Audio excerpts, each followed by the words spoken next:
실이 목적이면 주의 종을 할까요? 하나님 나라가 안 믿어지면, 그럼 다시 하나님 나라가 안 믿어지면 저 이 시대에 주의 종을 할까요? 하나님 나라의 영광이 믿어지지 않으면 이 길을 갈까요, 제가? 저는 안 갈 거예요. 안 갈 거예요, 아마. 그럼 여러분은 예수를 왜 믿는데요? 물론 여러분 예수를 믿음으로 말미암아 구원을 받아요. 평안을 주세요. 또 여러 가지 삶의 문제를 기댈 수 있어요. 그것뿐이다?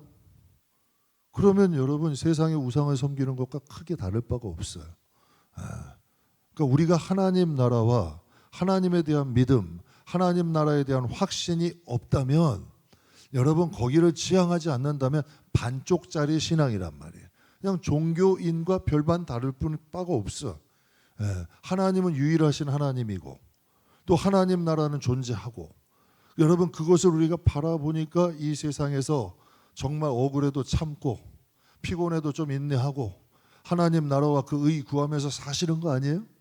피곤해도 이 찬양단들 나와서 하나님 앞에 찬양하고, 또 예배하는 분들, 여러분 봉사하시는 분들 일찍 나와서 성전도 청소하시고, 다 여러분 하나님 앞에 예배 드리는 거 위해서 봉사하시고 섬기시는 거 아니에요? 그 목적이 없다면 굳이 이렇게 살 필요가 없죠. 근데 오늘 이사야 말씀을 제가 연구하면서 저도 깜짝 놀랐어요. 우리가 지난번에는 계속 바벨론, 아수르 뭐 계속 심판에 대해서, 열국에 대한 심판에 대해서 말씀하셨어요. 열국에 대한. 그런데 또 이 계시록에서 24장에서 27장까지를 신학자들은 이렇게 풀어요. 이사야의 작은 묵시록이다. 이사야의 작은 묵시록이다. 이렇게 얘기를 해요. 그래서 24장에 보게 되면 무너지는 세상, 세상은 결국 무너지게 된다. 그리고 25장에 되면 부활의 소망, 또 26장에 되면 흔들림 없는 평안을 주신다. 또 27장에 보면 이제 회복되는 백성, 영원한 하나님의 나라의 백성으로, 즉 요한 계시록에 있는 이 묵시들을 함축해서 이곳에서 넣어놓으신 거예요. 이거 넣어놓으신 거예요. 이게 굉장히 특별한 은혜죠. 저는 저와 여러분이 이 세상을 살아가는 신앙은 또 좋다 이거예요. 그러나 이 세상에서 오래 살아요, 하나님 나라에서 오래 살아? 적어도 지혜 있는 사람이라면 무게중심이 하나님 나라에도 그래도 조금은 쏠려 있어야 될 거 아니에요. 그렇잖아요. 여러분 또 우리는 이제 어린아이들이 아니잖아요. 여기 계신 분들 전부 청춘도 아니잖아요. 정말 여러분 살아갈 날이 많아요, 살아온 날이 많아? 응? 헷갈리죠, 질문하니까. 살아온 날이 훨씬 많죠. 살 날이 짧아요. 그러면 적어도 우리가 하나님의 말씀으로 하나님 나라를 어느 정도 느낄 줄은 알아야 되는데, 살아갈수록 육신의 감정은 예민해지고 이 육신에 대한 것은 다 여러분 느끼고 해석할 줄 아는데, 근데 하나님 나라를 대해서는 잘 모른다면 문제가 있는 거죠. 저는 우리 성도들이 영성이 있는 성도들이 됐으면 좋겠어요. 영감이 좀 살아있는 성도들이 됐으면 좋겠어요. 영감은 뭐냐? 간단히 얘기하면 하나님을 좀 가까이서 섬기는 사람들이야. 그리고 좀 하나님을 느끼면서 사는 사람들. 이거 뭐 간단한 거예요, 영성과 영감. 여러분 가족들이 같이 비비면서 느끼잖아요. 교인들끼리도 같이 비비면서 느끼고, 성격이 어떻고 저고 맞는 사람도 있고 없고 하잖아요. 그럼 여러분이 하나님은 얼마나 느끼며 사냐는 얘기예요. 그리고 하나님의 말씀이 얼마나 들리고 하나님 말씀을 얼마나 지향하고 사느냐는 거죠. 그것을 통해서 오늘 짧은 주제인데 아주 저도 참 은혜가 돼요. 이 4장에서는 이사야의 작은 묵시록, 여러분 내세에 대해서 정확히 세상은 곧 무너질 것이다. 그리고 부활의 소망이 있다. 하나님 나라는 흔들림이 없는 평강이 있는 곳이다. 또 어디? 하나님의 백성은 이제 우리는 지금 불안정하잖아요. 질병이 걸릴 수도 있죠. 여러분 여러 가지, 여러분 이 세상에 희로애락에 얽매일 수 있잖아요. 가난에도 얽매일 수 있고 질병에도 얽매일 수 있고 여러 가지 여러분 슬픔과 고통과 고난들이 있잖아요. 그러나 하나님은 하나님의 백성으로 완전하게 회복시키는 때가 있잖아요. 이것이 묵시를 통해서 우리에게 말씀하시는 거다. 그래서 오늘은 여러분과 함께 24장 무너지는 세상에 대해서 잠깐 은혜를 나누려고 그래요. 신약에는 아주 유명한 계시록, 요한계시록을 요한묵시록이라고도 하죠. 그럼 묵시란 뭘까? 숨길 묵, 보일 시. 숨겨 있는 걸 하나님이 보이시는 거다. 감춰져 있는 것을 하나님의 백성들, 하나님의 자녀들에게 보이시는 거예요. 그래서 예수님이 이런 말, 너희 눈은 봄으로, 너희 귀는 들음으로 복이 있대. 예수님이 이 땅에 오셨어요. 우리는 생각하죠. 예수님이 오셨는데 바보같이 예수님 못 알아본다고. 정말 여러분, 지도자들이 먼저 못 알아봤어요. 지도자들이 먼저 못 알아봤잖아요. 그럼 이 시대에 예수님이 정말 오셔도 다 알아볼까? 여러분, 우리 교회에 정말 예수님이 오신다면 모든 사람이 다 예수님을 알아볼까요? 자기 자신의 가치관과 소견대로 믿는 사람이 의외로 많다니까요. 자기 자신의 가치관, 자기 자신의 소견. 근데 성경대로 믿으려고 하는 사람들이 의외로 적다니까요. 그래서 하나님께서 감춰 놓으신 것을 보이실 때에 그것을 볼 수 있는 눈, 볼 수 있는, 들을 수 있는 귀, 이게 복이 있는 거죠. 그래서 하나님께서 감춰 놓으셨다가 하나님께서 우리들에게 보여주시는 거예요. 이게 묵시야, 계시라는 거죠. 사람의 눈으로는 볼 수 없지만 하나님께서 장차 일어날 일에 대해서 알려주시고 영적 세계를 열어주시는 거예요.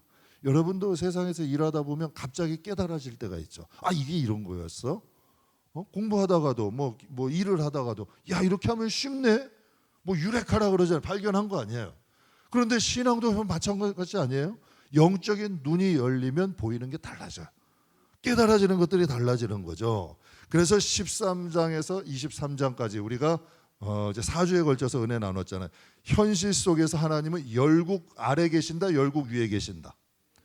하나님이 열국 위에 계신 걸 알려주셨어. 왜? 이사야 시대를 통해서 그 전에 있었던 일, 그 후에 있었던 일 하나님이 딱 열고 하시는 거예요. 그래서 열국에 대한 심판을 쫙 말씀하신 거죠. 참 저도 그거 보면서 참 깨달음이 있어요. 그러니까 하나님은 열국 위에 계셔서 열국을 통치하시는데 이제 한 걸음 더 가시는 거예요. 하나님은 영원 속에 존재하시는 거예요. 열국이 아니라 영원 위에 계심을 알게 하시는 거죠. 그래서 계시록은 미래, 죽음, 이후, 즉 하나님이 거짓말 하신다, 안 하신다? 안 하신다. 그래서 하나님 말씀을 통해 미래를 알려주시는 거죠. 그래서 24장에서 27장은 죽음 너머의 세상에 대해서 알려주셔요. 사람은 현실에 대해서 궁금하잖아. 그렇죠? 미래에 대해서도 궁금하시죠? 근데 하나님께서 이 장차 되어질 일들을 우리에게 알려주시는 거예요. 감춰놓으신 걸 보이시는 거죠. 세상은 결국은 무너지고 부활의 소망이 반드시 있고 하나님 나라는 흔들림이 없는 평안이 있다. 거기서 우리는 완전한 하나님의 자녀로 회복될 것이다. 즉 이사야의 작은 묵시록은 하나님께서 감추어진 미래와 영적 진실을 우리에게 보여주신다. 그래서 제가 그런 생각을 했어요. 하나님의 역사, 정말 하나님의 역사하심, 인류를 경륜이라고 있잖아요. 그리고 하나님 신앙의 큰 그림, 우리를 향한 신앙의 큰 그림, 하나님의 역사를 보기에 이사야만한 말씀이 없는 것 같아. 하나님 현실 속에서 예수님도 예비하시죠. 참 희한한 거야. 이사야 시대를 예비하시는데 초림의 예수님을 말씀하시고 또 장차 재림하신 예수님까지도 연결해서 말씀하셔. 막 연결해서 이사야 시대에 이루어졌고 이사야 시대에 예언하던 예수님이 초림 때 오셨고 이제 마지막 때도 하나님이 예언하신 대로 이루어질까 안 이루어질까? 여러분 그런 말씀 한번 드려서 빌리 그레이엄 목사님 그래요. 99번의 약속을 지킨 사람이 마지막 100번째 약속을 지킬까요? 안 지킬까? 지킬까요? 안 지킬까? 반대로 99번의 약속을 어긴 사람이 100번째 약속을 지키겠어? 안 지키겠어? 안 지키지. 하나님은 우리에게 거짓말을 하신다? 하나님의 약속이 이루어지지 않은 게 있다? 없어. 그러니까 하나님이 반드시 이루어지신다는 걸 말씀하시는 거죠. 그래서 이사야 24장에서 27장 짧은 이제 4장인데 하나님은 이곳에 요한계시록, 요한묵시록에 있는 하나님의 약속들을 함축해서 담고 있다. 그래서 24장에서는 핵심적인 주제가 세상은 무너진다. 우리는 좀 이제 이게 생소하게 들릴 수가 있어요. 그런데 성경에 그것을 계속 말씀하셔. 그럼 사도 이제 성경의 베드로 같은 사람은 좀 바울은 좀 유능한 사람인데 베드로가 설교할 때 많은 사람들이 뭐라 그래요? 학문 없는 범인이라 그랬어요. 좀 약간 무식한 사람이요. 많이 배운 사람은 아니야.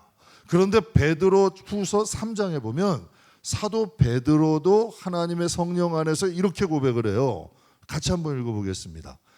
그러나 그 주의 날이 도둑같이 오리니 그날에는 하늘이 큰 소리로 떠나가고 물질이 뜨거운 불에 풀어지고 땅과 그 중에 있는 모든 일이 드러나리로다. 이 모든 것이 이렇게 풀어지리니 너희가 어떠한 사람이 되어야 마땅하냐? 거룩한 행실과 경건함으로 하나님의 날이 임하기를 바라보고 간절히 사모하라. 그날에 하늘이 불에 타서 풀어지고 물질이 뜨거운 불에 녹아지려니와 우리는 그의 약속대로 의가 있는 곳인 새 하늘과 새 땅을 바라보도다. 아멘. 그럼 베드로 전서에 이렇게 기록이 됐다면 당시 초대교회 때 베드로가 이렇게 설교를 했다는 거예요, 안 했다는 거예요? 했다는 거예요, 안 했다는 거예요? 당시의 성도들도 이 베드로의 설교를 듣고 주의 날을 예비했다는 거죠. 거룩한 행실과 경건함으로 주님의 날을 바라보면서 준비하고 신앙생활을 했다는 거예요. 그럼 하나님의 이 말씀을 통해서 우리도 듣는 귀가 열려야지. 물론 과학적으로 이게 정확하다는 말씀은 안 드려요. 근데 지구 안에는 외핵과 내핵, 지진이 나면 안에 있는 마그마가 터져서 육신을 표면을 뚫고 나오는 것 정도는 아시죠? 그런데 이 지구 내부의 온도가 약 1000도에서 6000도가 된대. 지구 내부의 온도가. 그럼 이 말도 그렇게 틀린 건 아니잖아요. 제가 이 개척 때요, 7층에 있을 때 남양에 제 목양실에 온도계를 하나 갖다 놨는데요. 정말 여름에는 40도까지 올라. 아주 난리가 나요, 난리가. 확확 쪄서. 40도만 돼도 인간이 살기 힘들더라고. 집중력도 떨어지고 움직이기만 해도 땀이 막 비 오듯이 하고 그냥 살기도 힘들어. 40도만 돼도. 그런데 지금 이 지구의 내부 온도가 1000도에서 6000도 정도가 된다는 거예요. 그러니까 얼마든지 하나님이 역사하시면 이 말씀들이 현실이 될 수 있는 거다 아니다? 된다는 거예요. 그러니까 2000년 전 당시에도 베드로가 이 말씀을 가지고 설교를 했고 그들도 준비했다는 거예요. 그럼 우리도 이 세상을 살아가는 저와 여러분도 이 말씀이 들려야지. 여러분, 핵과학자, 기후학자, 안보 전문가들이 함께 조사 평가해서 지구 종말 시계라는 것을 만들었어요. 핵과학자들, 기후학자, 안보 전문가들이 그래서 만들어서 자정을 종말이라고 쳐, 12시를. 그래서 인류의 종말 시계는 몇 시냐 했는데 11시 58분 35초. 즉 자정이 되기 85초 전이다. 그러면서 이런 말을 해요. 역사상 우리는 가장 위험한 시기를 살고 있다.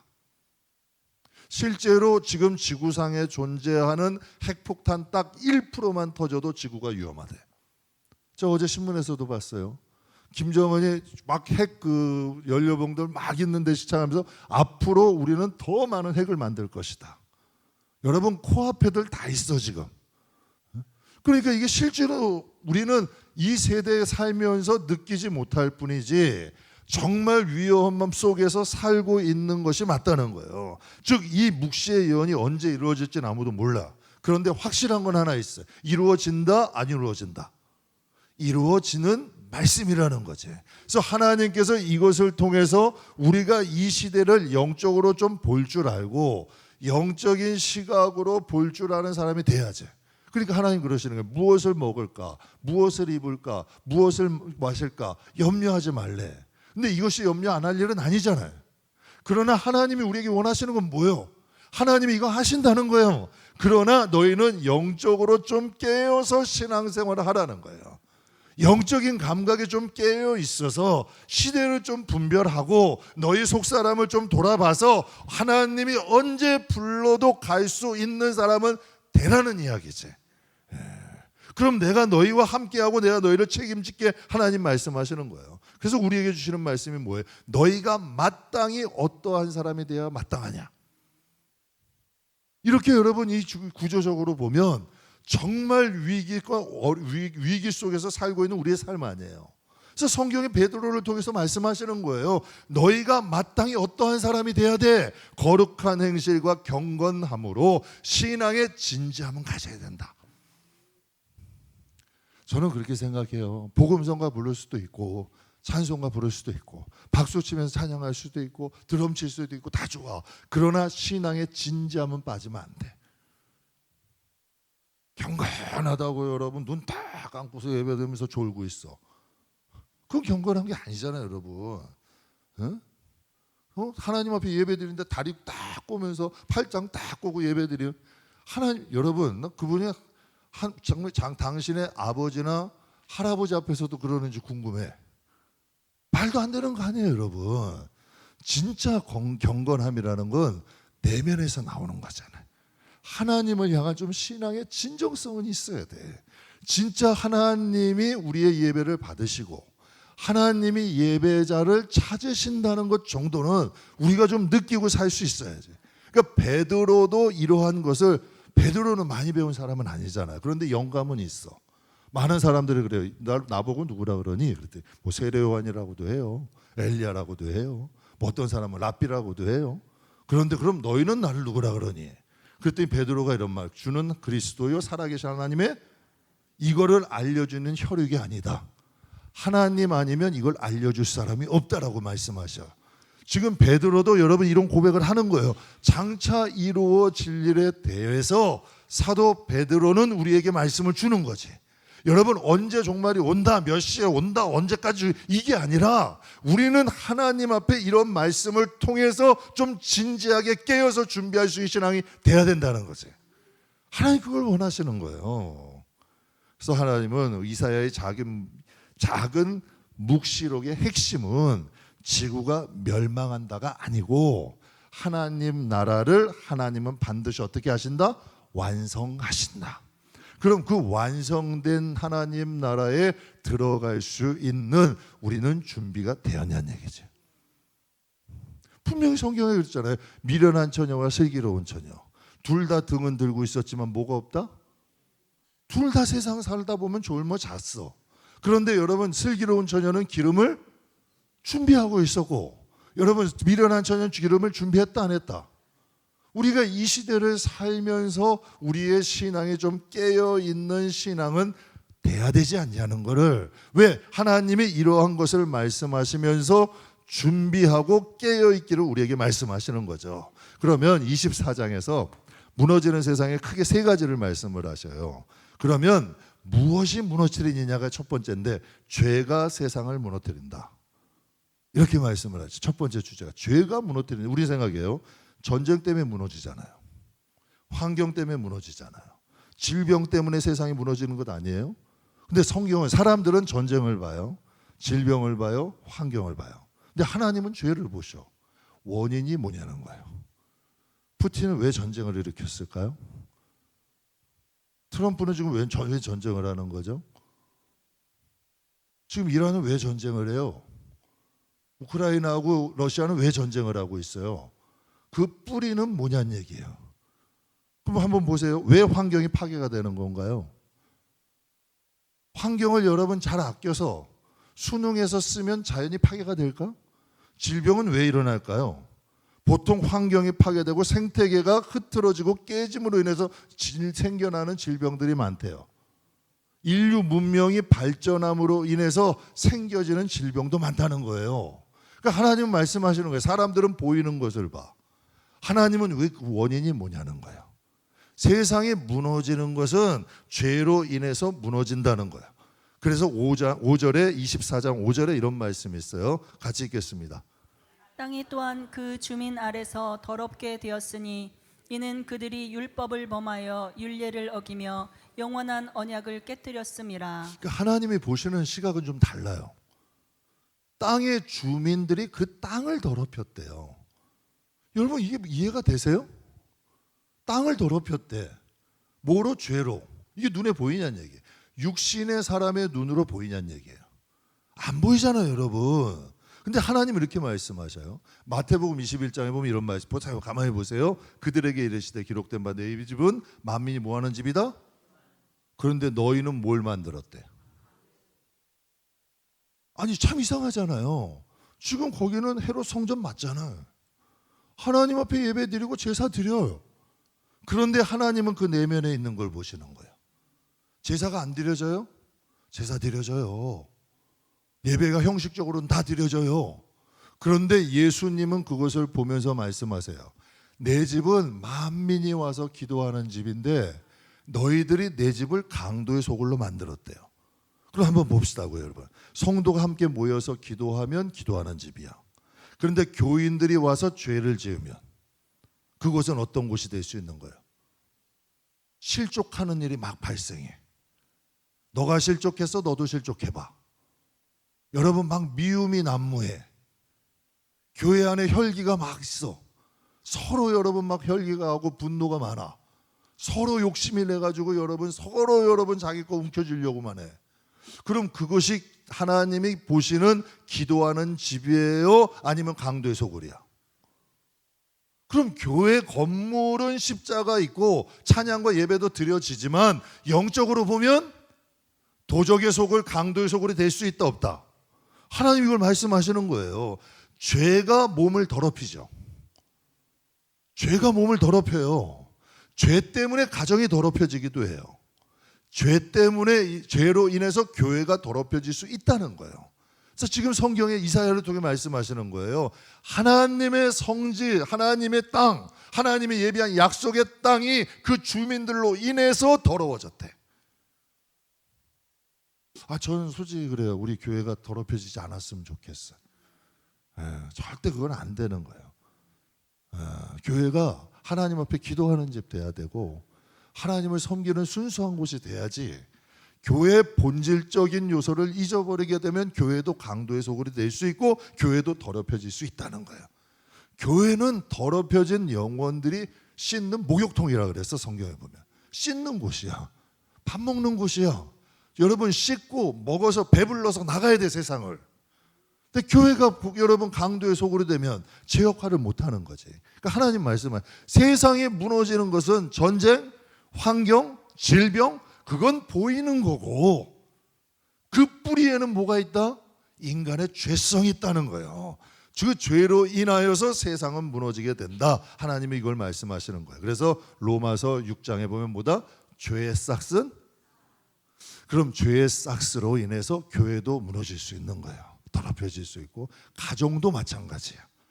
여러분 아버지가 아버지답지 않고 어머니가 어머니답지 않아.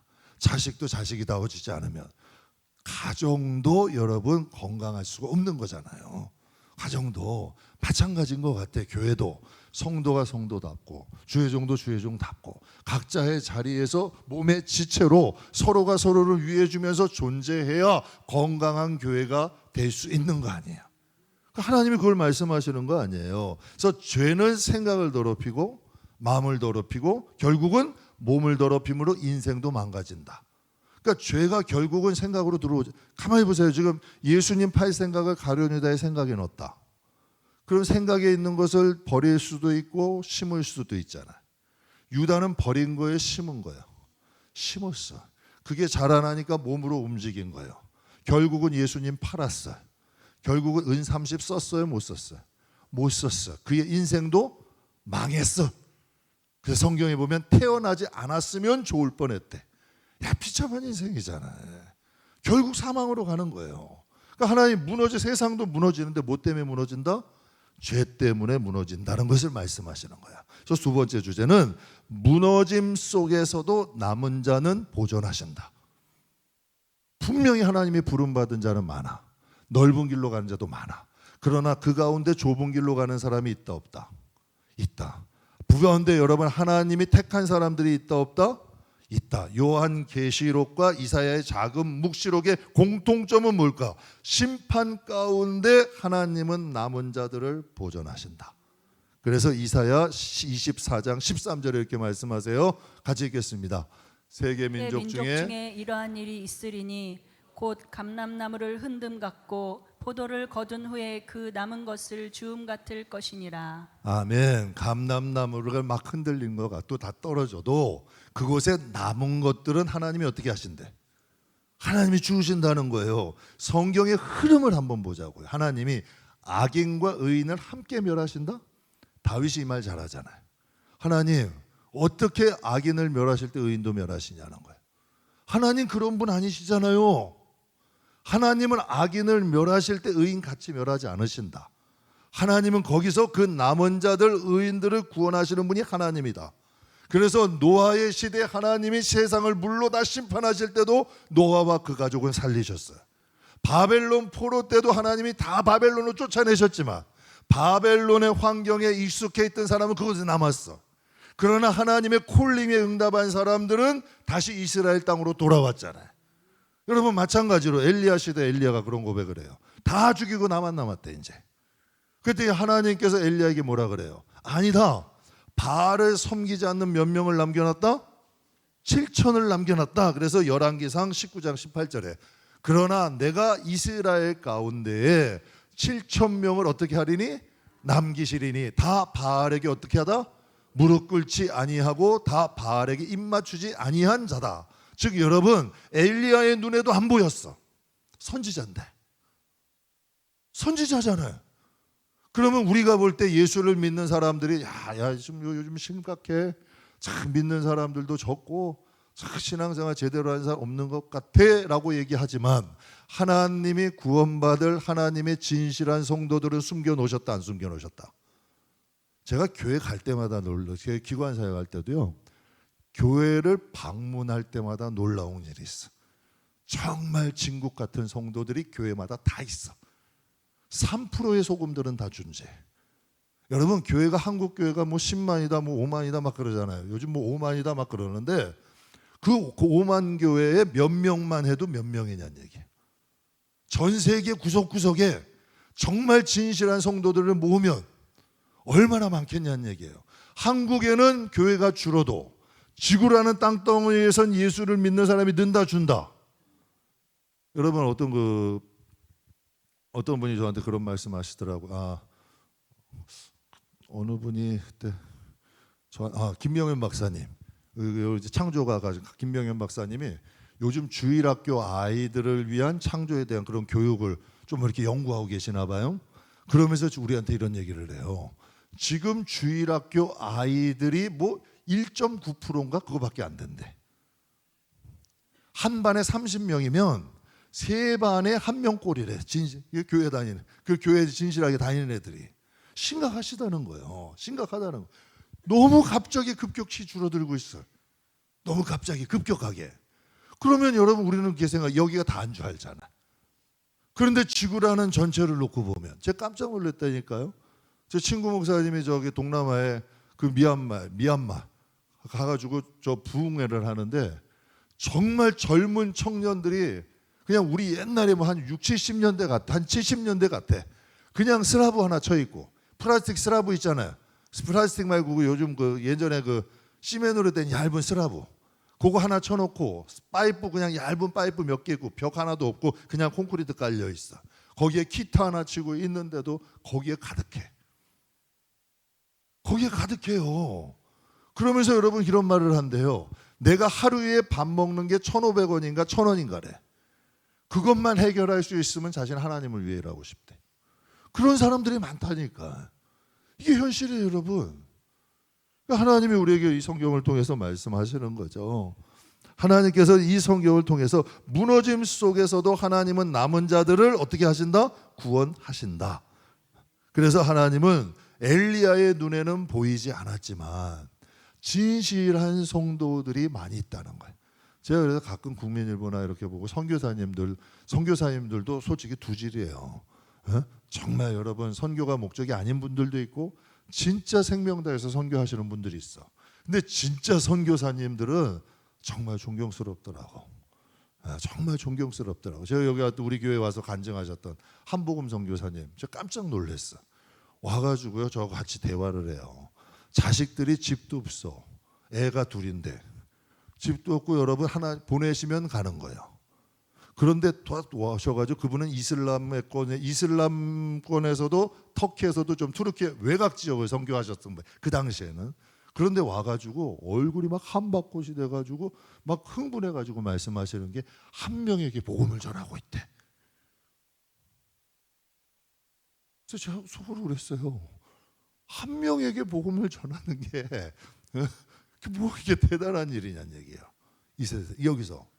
그런데 그 지역에서는 한 명에게 복음이 전하고 그들이 돌아오는 것도 엄청난 일이라는 거예요. 그럼 여러분 나이가 50이 넘으셨어. 그런데도 진짜 순수하게 그것을 기뻐하시더라고. 그것으로 인해 흥분하시더라고요. 진짜 그런 분들이 존재한다는 거예요. 제가 깜짝 놀랐다니까. 그럼 하나님께서 곳곳 그분만 있을까? 제가 아는 분만도 지금 생각하는 분만도 엄청나게 많은데 하나님이 엘리야의 눈에 다 배도한 것 같고 자기가 남은 것 같아. 근데 하나님 뭐라 7천이 있대. 지금도 곳곳 처처에는 진실한 성도들이 있다 없다. 저는 저와 여러분의 영성이 좀 열려야 돼. 저도 마찬가지 아니에요? 개척 여자 10년 됐어. 이제 여기서만 여러분 우리 성도들만 보고 우리 교회만 보고 눈이 이제 멀어져 엘리제 사장처럼 눈 멀어져 가지고 이게 다인 줄 알고 여러분 조금 대먹지 않은 짓 하고 다닌다면 하나님이 뭐라 하실까? 정말 여러분 진실하게 자꾸 그것을 봐야 돼요 우리는. 근데 하나님이요 정말 사랑하시는 사람들은 그 문을 열어주셔. 자꾸 낮은 곳으로 가게 하시고 자꾸 하나님 나라 지향하게 하시고 자꾸 그런 것들을 생각하게 하시고 자꾸 그것들을 보게 하시고 자꾸 그곳으로 가게 하신다는 얘기야. 절대로 교만하고 자만한 길로 안 가게 하신다니까요. 육적으로 깊이 빠지지 않게 하셔요. 하나님이 영성을 자꾸 깨우셔. 삶의 바란스를 맞추신다니까.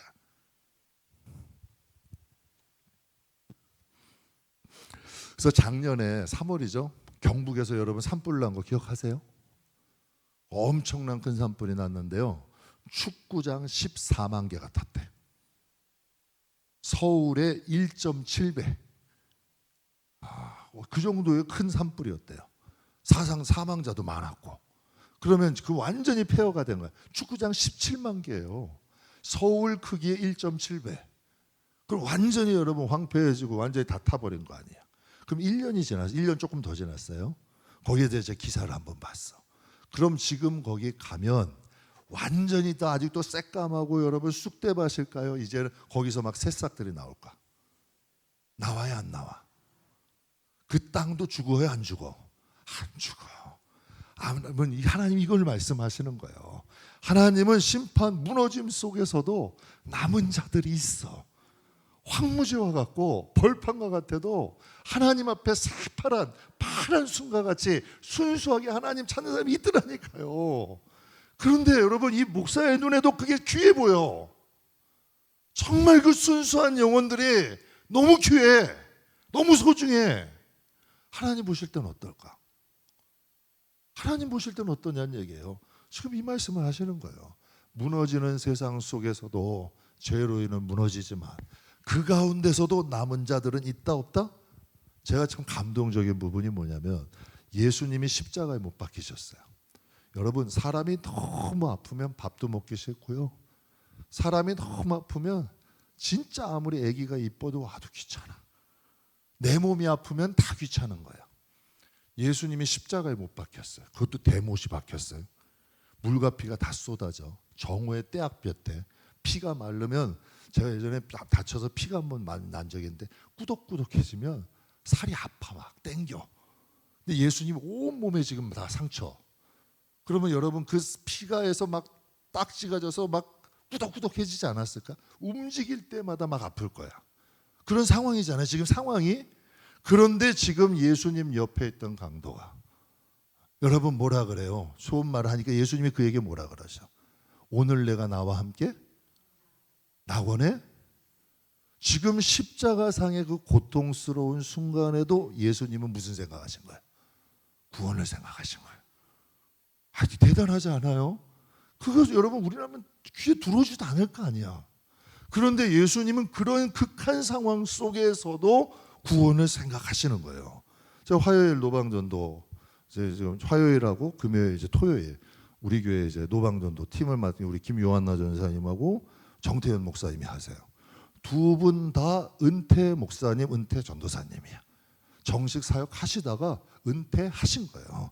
여러분 교육자도 여교육자로 사역하는 게 쉽지 않다. 근데 그것을 은퇴까지 하신다는 더 어렵다. 그런데 은퇴를 딱 하시면서 두 분 다 똑같아. 저를 찾아오셨어요. 전도하시다가 천국 가시고 싶대. 정도현 목사님도 그래서 찾아오신 거예요. 전도하시다 천국 가시고 싶대. 김요한나 전사님도 전도하시다 천국 가시고 싶대. 제가 그래서 그런 생각을 했어요. 그 마음을 누가 준 거예요? 그분들의 마음일까? 하나님이 주신 걸까? 하나님이 주신 마음 아니에요. 그럼 하나님이 그분들의 마음 속에 그 마음을 주셔서 하나님이 한 영혼이라도 복음 전하고 인도하시, 남은 자 한 영혼이라도 살리겠다, 하나님 마음 아닐까요? 여러분, 오늘 바울 같은 경우는 로마의 감옥에 갇혔어요. 거기서 만난 도둑놈이 누구야? 거기서 도둑놈을 만났어. 그게 누구다? 오네시모잖아요. 거기서 간수장들이 회심을 해. 그래서 로마 복음화에 초석이 놓게 되는 거예요. 참 희한한 일 아니에요? 여러분, 하나님의 최후의 심판은 지금도 진행 중이다. 하나님은 세상은 점점 마지막으로 치닫고 있는 게 성경적 예언이다. 그러나 하나님은 야, 그래 너네들 망해야 돼. 여러분, 너네들 그래서 한번 심판 당해야 돼. 이게 하나님 마음이다? 천만의 말씀이에요. 하나님은 그 뜻이 아니에요.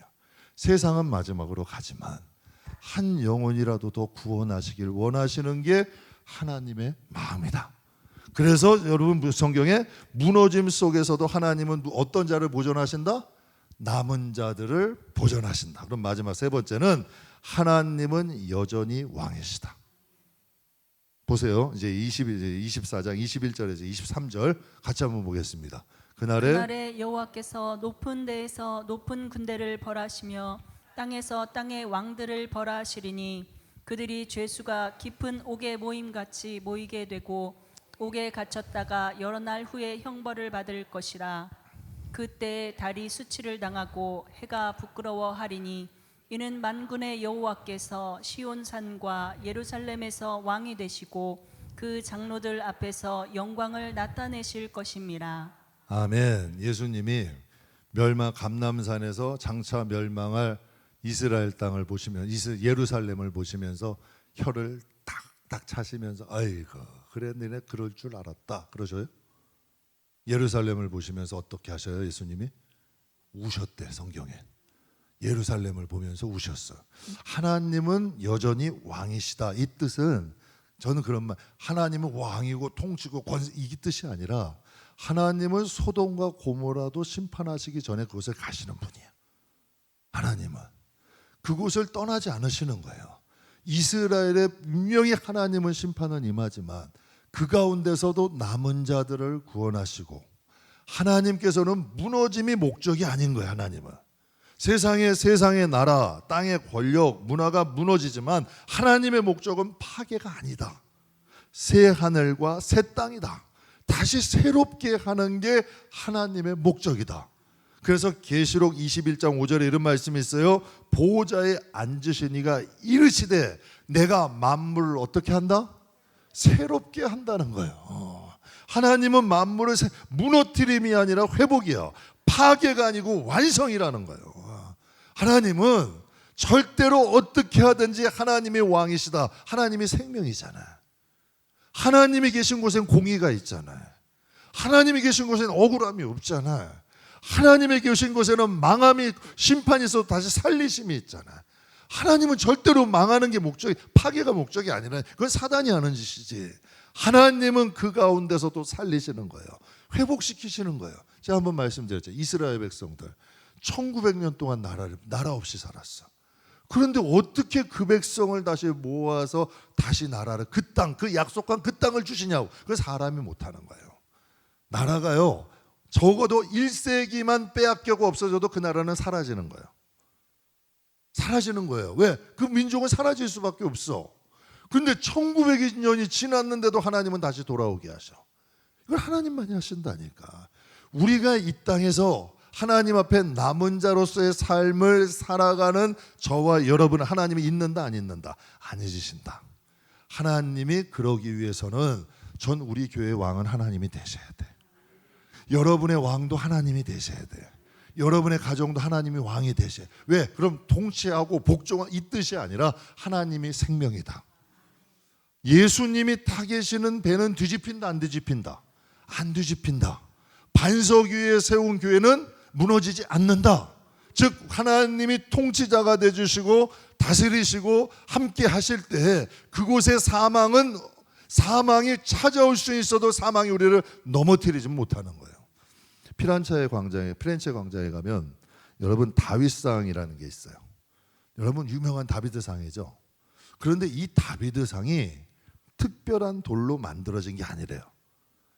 이게 뭐 특별한 돌을 딱 해서 그게 다비드상을 만든 게 아니라 여러 조각가들이 그것을 손을 댔던 돌이래요. 그래서 좋은 돌이 아니래요. 그래서 오랫동안 방치되었던 돌이고 결함도 있는 돌이고 금도 좀 가 있고 상태도 안 좋은 돌이래요. 그래서 사람들은 그 돌을 쓸모없는 돌이라 그랬대요. 그런데 미켈란젤로는 그 돌을 딱 보면서 이런 말을 했대요. 나는 그 돌에서 다윗을 본다. 참 멋있지 않아요? 사람들이 방치한 돌이야. 버린 돌이야. 몇 명이 다. 우리 교회 지금 어제도 한 목사님이 리모델링 하신다고 교회 보고 가셨어요.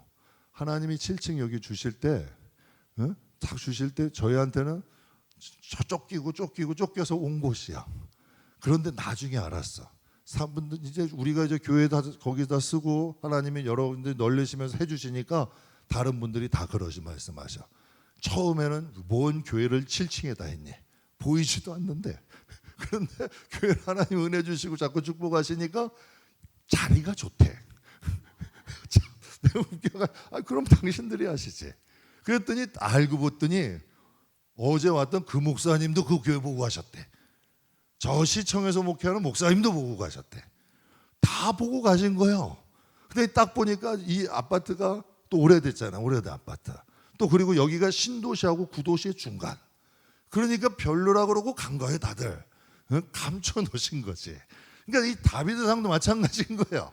사람들이 다 만졌던 돌이야. 아이 별로야. 아이 별로야. 하면서 여러분 막 여기 깨졌네. 금 같네. 별로야.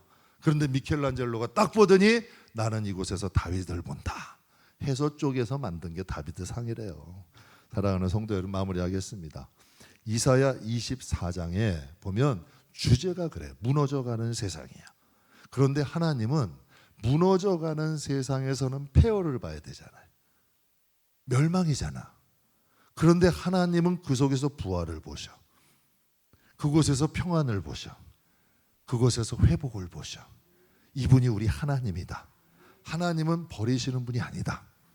하나님은 회복시키시고 완성하시는 분이다 라는 것을 꼭 기억하시길 주님의 이름으로 축복합니다.